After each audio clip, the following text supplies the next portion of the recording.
Salut tout le monde et bienvenue dans cette nouvelle vidéo.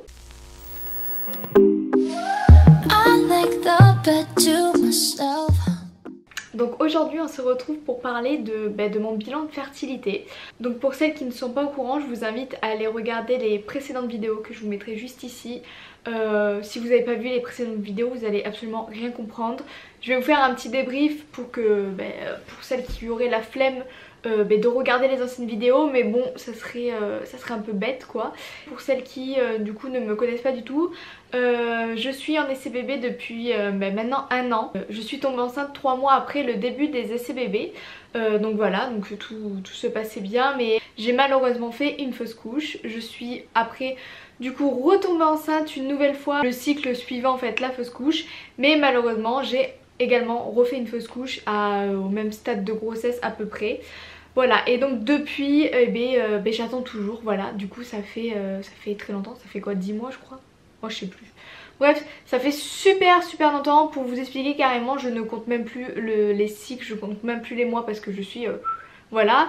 Mais donc voilà, du coup maintenant ça fait 1 an et donc du coup dans les vidéos précédentes, je vous ai expliqué que au bout de 1 an d'essai bébé, j'avais pris rendez-vous avec mon gynécologue pour faire un petit point en fait tout simplement, et avec lui nous avons décidé du coup de lancer les bilans de fertilité.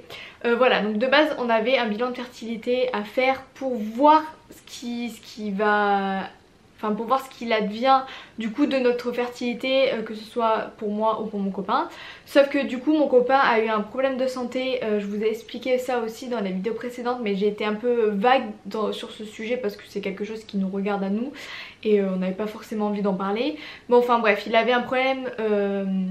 il a eu un problème de santé qui du coup baisse la fertilité des hommes et qui a un impact en fait directement sur les spermatozoïdes. Donc du coup quand on lui a expliqué ça, il était un peu dépité et du coup il nous a parlé directement de PMA.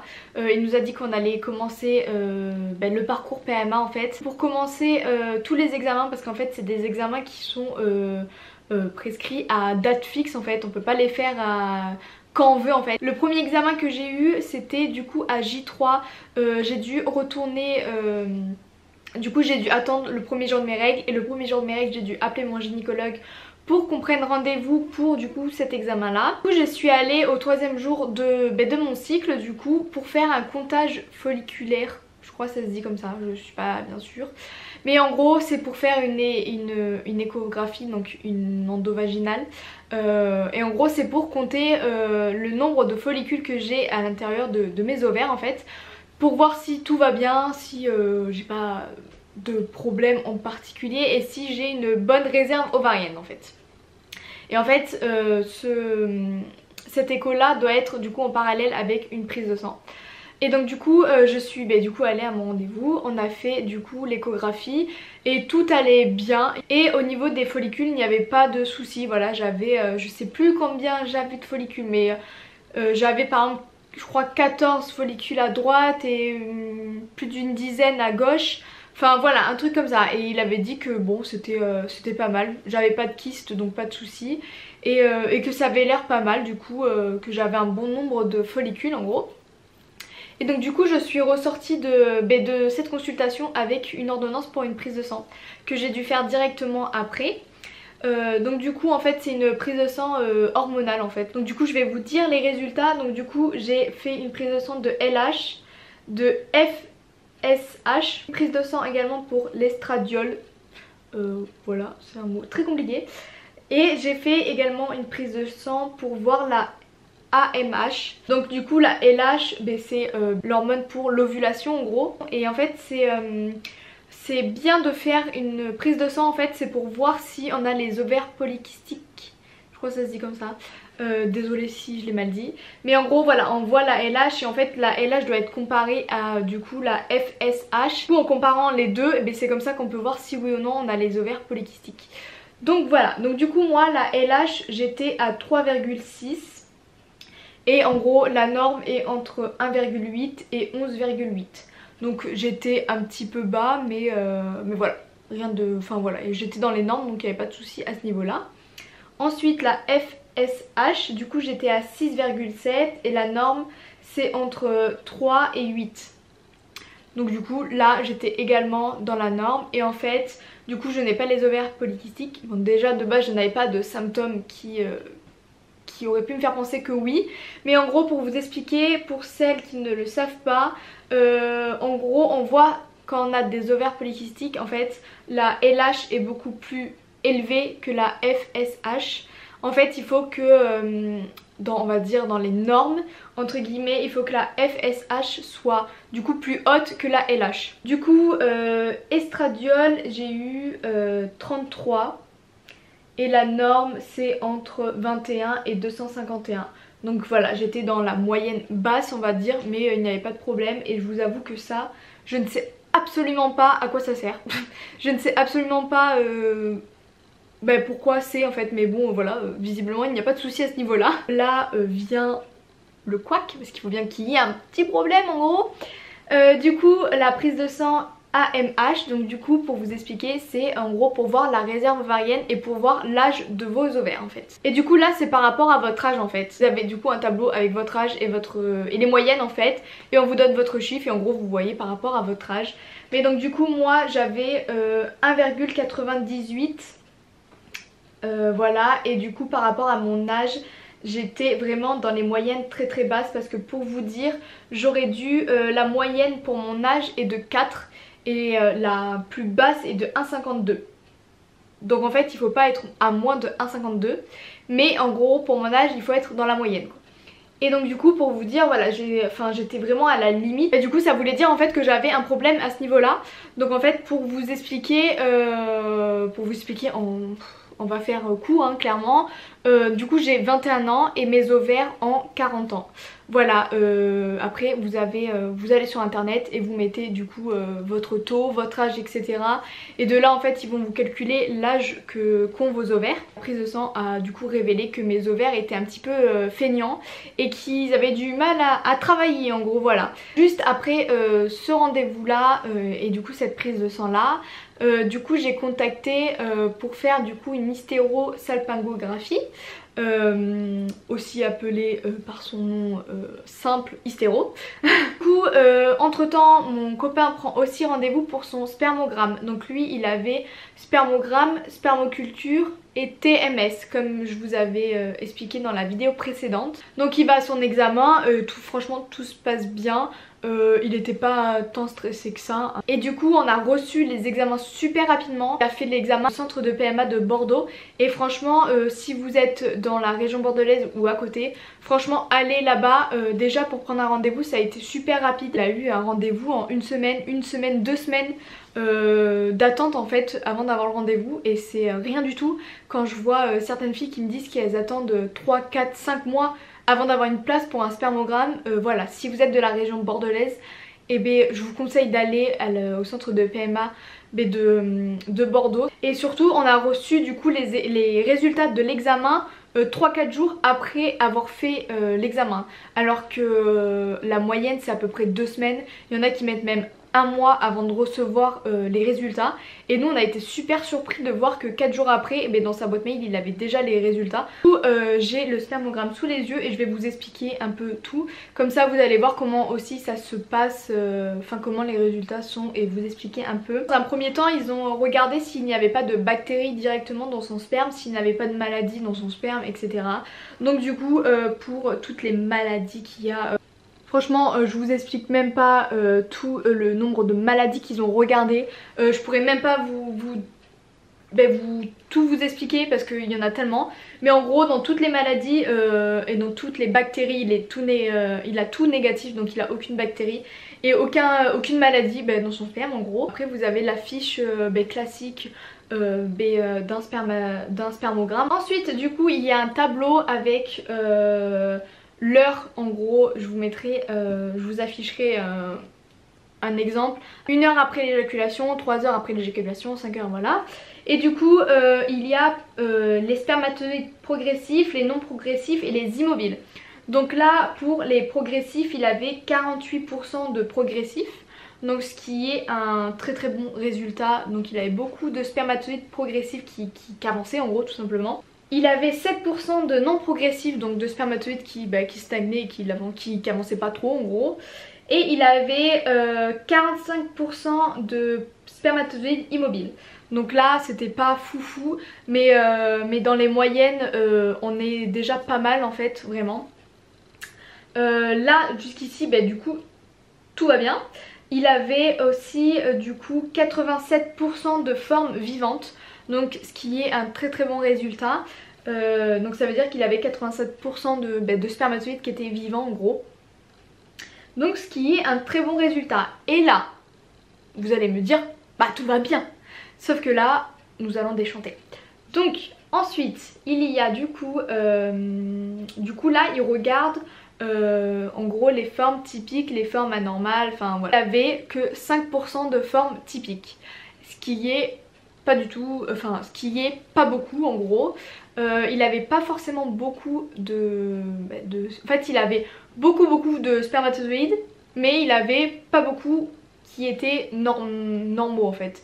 La plupart de ces spermatozoïdes avançaient vite en gros, il en avait beaucoup, mais il y en avait aussi il y en avait quand même beaucoup qui étaient atypiques en fait. On fait le test de migration, mais franchement je vais pas trop vous expliquer parce que je comprends rien à leur truc de test de migration. La conclusion en gros, ils ont dit qu'en fait il avait du coup beaucoup de spermatozoïdes, mais que en fait ces spermatozoïdes avaient presque tous la même anomalie. En fait du coup vous avez la tête du spermatozoïde avec la queue, et jusqu'ici tout allait bien, donc tous les spermatozoïdes avaient une tête et une queue. Sauf qu'en fait dans la tête, autour de la tête vous avez une membrane en fait qui est autour de la tête du spermatozoïde, et en fait cette membrane va faire en sorte de percer l'ovule en fait. Et en fait si le spermatozoïde n'a pas du coup cette membrane, malheureusement le spermatozoïde ne peut pas rentrer dans l'ovule, parce que donc du coup il a pas en gros la carapace entre guillemets, et il a pas cette substance pour pouvoir rentrer à l'intérieur. Donc en fait tous les spermatozoïdes arrivaient jusqu'à l'ovule, mais quand ils arrivaient devant l'ovule ils essayaient de rentrer, mais ils ne pouvaient pas rentrer parce qu'ils n'avaient pas cette membrane en fait. La tête n'était pas entière en gros, et donc du coup ça ne pouvait pas rentrer à l'intérieur de l'ovule, donc du coup c'est pour ça que ça ne marchait pas également. Pour finir du coup on avait du coup le dernier examen, donc c'était l'hystérosalpingographie, et donc du coup j'étais super stressée quand je suis arrivée à mon rendez-vous. J'avais très peur parce que j'avais eu tellement de retours de filles qui avaient souffert, qui avaient eu super mal pendant et après l'examen, donc j'ai eu trop peur. Et au final je suis arrivée, donc je me suis présentée et tout, et au final du coup une radiologue est venue me chercher en fait et m'a emmenée dans une pièce, donc dans une pièce là où on faisait l'examen, là où on fait l'examen en gros. Et en gros c'est on arrive dans la pièce, donc c'est une table, vraiment une table basique, avec au-dessus de vous vous avez une grosse machine en fait, un gros appareil, et c'est du coup ça qui va faire la radio. Et donc du coup elle m'a expliqué comment le rendez-vous allait se passer en fait. Et du coup elle m'a dit de tout enlever, donc j'ai absolument tout enlevé sauf mon soutien-gorge. Et j'ai mis une blouse par dessus, donc c'était sûrement une blouse spéciale pour faire les radios, sûrement, je sais pas du tout, c'était une blouse avec une matière très bizarre. Et donc du coup je suis arrivée, du coup je me suis changée et je suis allée du coup me coucher sur la table de radio. Et en fait c'est en position gynécologique quoi, donc les jambes en l'air quoi, enfin je sais pas trop comment vous expliquer, mais les jambes écartées quoi. Et donc du coup le radiologue du coup qui après lui m'a fait en fait ils étaient deux, donc il y avait celle qui faisait du coup les photos et du coup celui qui m'insérait le produit, parce que du coup ça se fait en parallèle. Et donc pour l'instant elle m'a fait une radio simple sans produit, sans rien, voilà, juste pour voir avant pour pouvoir faire l'avant et l'après. Ensuite le monsieur est arrivé, il m'a posé des questions, si j'étais déjà tombée enceinte, si j'avais fait des curetages, enfin bref voilà. Et il m'a expliqué du coup comment allait se passer le produit, comment allait se passer l'examen. Et donc de là j'étais vraiment très stressée. En fait l'examen commence par, en fait il met un spéculum en fait à l'intérieur de moi quoi, pour du coup m'ouvrir tout l'intérieur pour qu'il puisse accéder à tout ce qui se passe en bas quoi. En fait il met ça et après il va mettre un espèce de ballon dans mon col de l'utérus pour pouvoir ouvrir mon col de l'utérus. Et au début en fait là j'ai commencé à sentir des douleurs en fait. Et en fait pour moi dans ma tête j'étais persuadée qu'il avait déjà mis le ballon et qu'il m'avait déjà dilaté le col de l'utérus quoi. parce que en fait c'était psychologique. Là j'ai commencé à sentir des douleurs, mais en fait j'ai tourné la tête et j'ai vu qu'il avait pas en fait mis le ballon et que en fait il avait juste mis le spéculum, c'est tout. En fait il avait rien mis du tout à l'intérieur de moi, mais en fait psychologiquement j'avais tellement peur d'avoir mal que en fait dans ma tête j'ai eu mal. En fait je me suis créé des fausses douleurs. En plus je suis hypocondriaque, donc pour moi ça y est, je me suis dit je vais mourir quoi. Donc en fait là quand j'ai vu qu'il me l'avait pas mis en fait, je me suis dit là ok c'est bon, respire, calme-toi. En fait c'est toi qui vas te créer plus les douleurs que l'examen en lui-même. Donc là je me suis dit détends-toi, si tu te détends ça va bien se passer, tu vas pas avoir mal. Et je me suis dit dans ma tête c'est pour la bonne cause, c'est pour avoir ton bébé. Donc fais cet examen et si t'as mal, et ben tant pis, c'est pas grave, tu souffres en silence. Et donc de là, dès que je me suis décontractée, en fait j'ai plus eu de douleur. Et en fait c'était vraiment ma tête qui a fait que j'avais eu ces douleurs là, parce qu'au final il avait absolument rien mis quoi à l'intérieur de moi. Et enfin bref, donc du coup il met le ballon, il gonfle, mais sincèrement pour vous expliquer, j'ai rien senti quand il a dilaté mon col de l'utérus. J'ai vraiment absolument rien senti quoi. Et après du coup il insère le cathéter et il insère le produit. Et vraiment je pensais ressentir une douleur quoi, parce que tout le monde a dit que ça faisait mal quand ils injectaient le produit. Mais alors absolument pas, vraiment si je peux rassurer les femmes quoi qui vont faire cet examen, sincèrement je n'ai absolument rien senti pendant l'examen.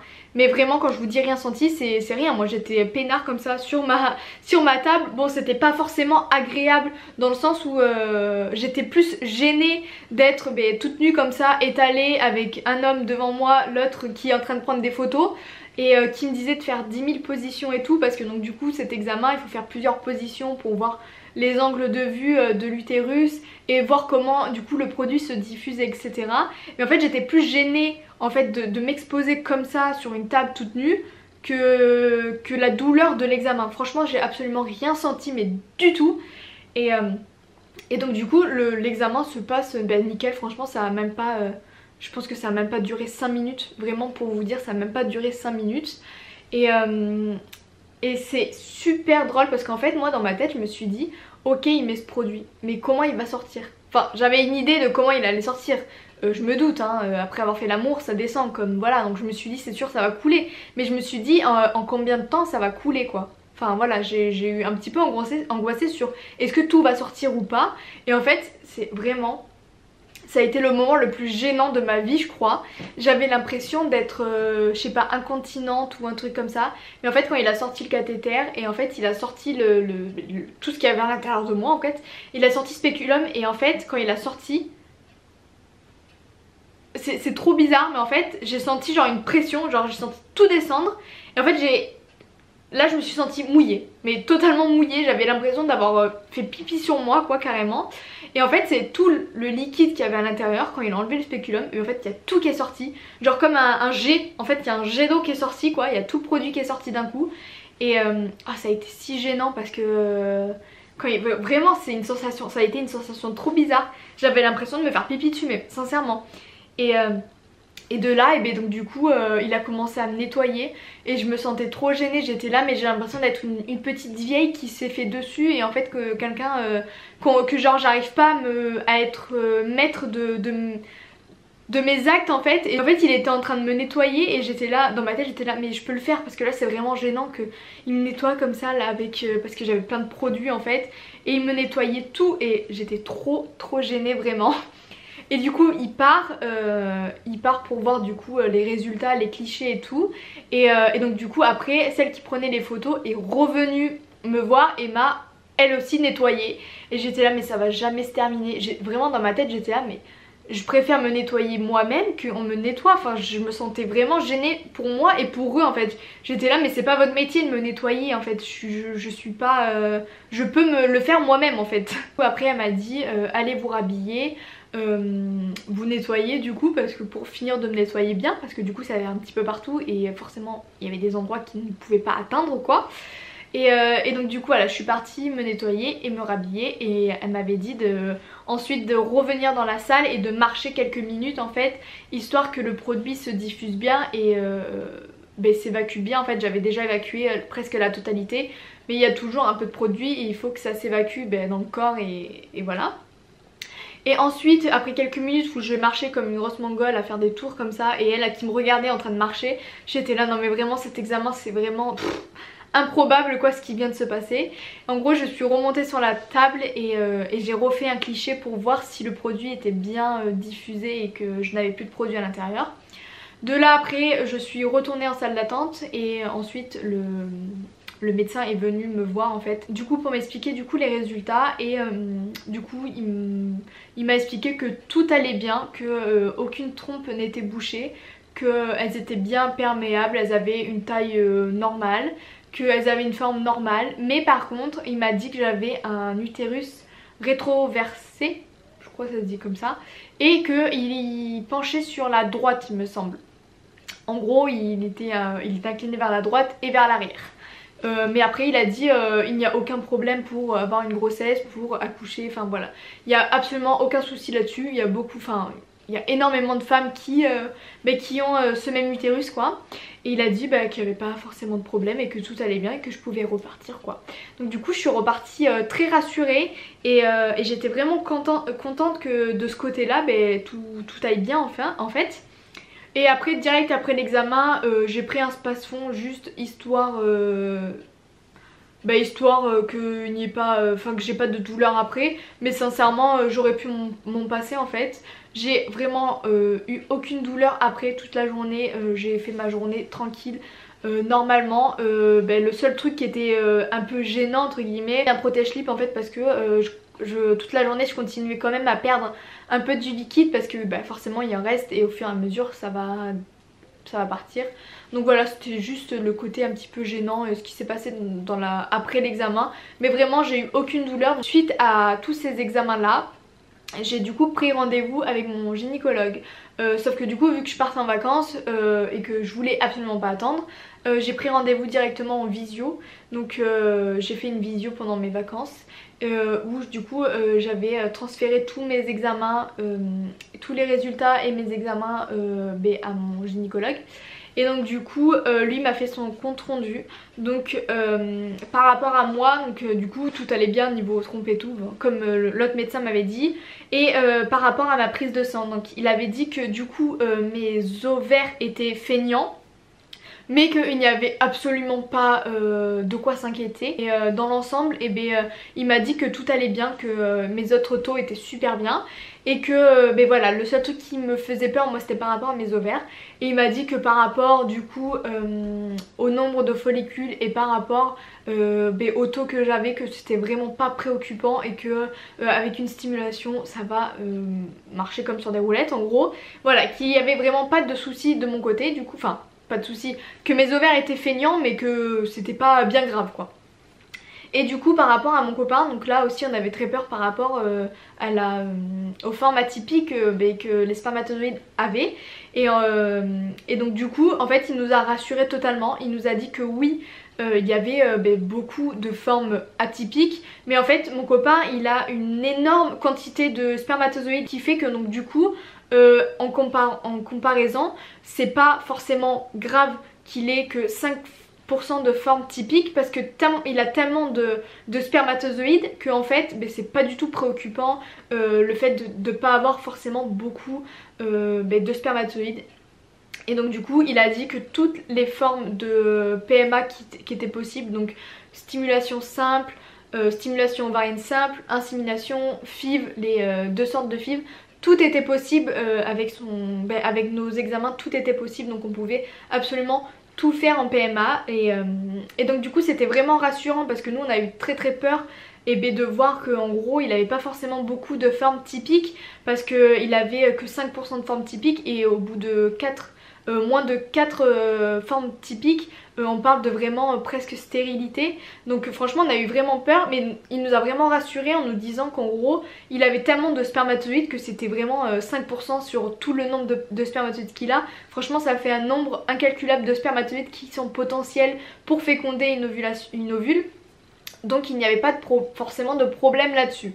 Donc on était quand même très rassurés. Et donc de là il nous a expliqué comment ça allait se passer. Donc du coup il nous a expliqué qu'on allait commencer par le plus bas de l'échelle entre guillemets. On va commencer par une stimulation ovarienne simple pour commencer parce que d'un commun accord avec lui, sait que lui comme moi nous savons que je souhaite vraiment avoir une fécondation naturelle et je voulais vraiment avoir une grossesse vraiment naturelle. Et même si la PMA c'est vraiment quelque chose de merveilleux, mais je voulais quand même essayer d'avoir cet enfant naturellement. En fait, vu que je suis déjà tombée enceinte 2 fois naturellement, je me suis dit je peux le faire. Et donc du coup je voulais quelque chose au début de vraiment très naturel entre guillemets. Et donc du coup il a décidé de partir du coup sur une stimulation ovarienne simple.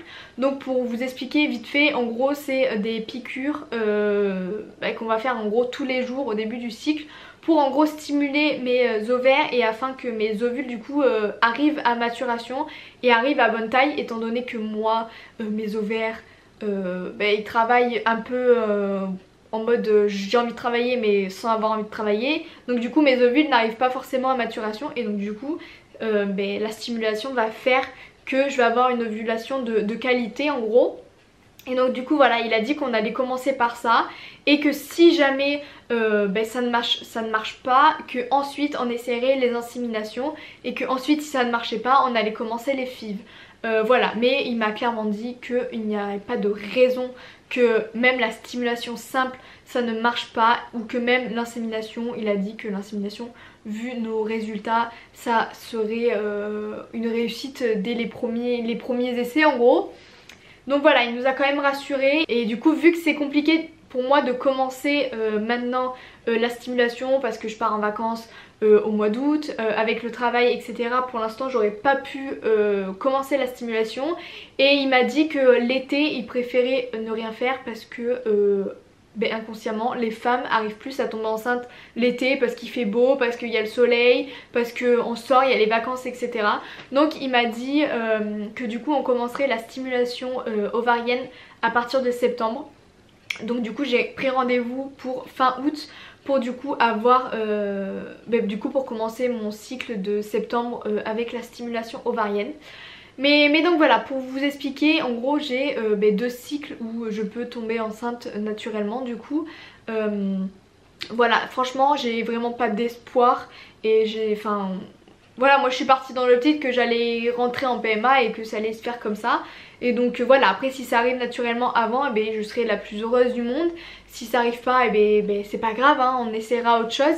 Mais donc voilà, avec ces examens j'ai un peu pris du recul et je me suis dit c'est la vie, c'est comme ça m'arrive à moi et puis c'est pas grave, c'est avec les épreuves qu'on devient plus fort et voilà, je me dis que quand ça marchera on sera les plus heureux du monde et puis voilà, c'est la vie, c'est pas grave de galérer même si c'est pas facile tous les jours et voilà, qu'on va de l'avant et on fait avec quoi tout simplement.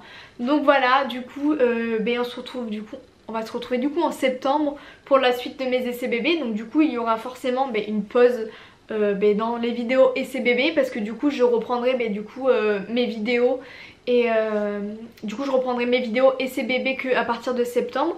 Donc du coup il y aura une petite pause pendant l'été, mais par contre j'essaierai toujours de faire des vidéos, je vais essayer de trouver du contenu, pas vous laisser en gros tout l'été sans rien et tout parce que je sais que vous aimez bien mes vidéos et d'ailleurs je vous remercie infiniment. Et en attendant n'hésitez pas à venir me suivre sur Instagram, le lien est en barre d'infos, c'est là où je poste le plus, où on parle etc.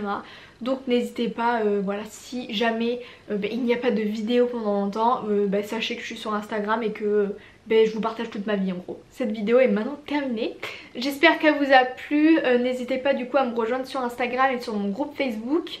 Tout est en barre d'infos et n'hésitez pas à m'envoyer des messages privés si vous avez des questions ou même en commentaire. Je serai ravie de vous répondre et si jamais j'ai pas été claire sur certains points ou que j'ai oublié certains détails, n'hésitez pas non plus à m'envoyer un message si vous voulez d'autres précisions. Je pense avoir tout dit, mais donc voilà, du coup on se retrouve en septembre pour les débuts de mes essais bébés du coup on va dire, et donc voilà, je vous fais des gros bisous et je vous dis à une prochaine vidéo.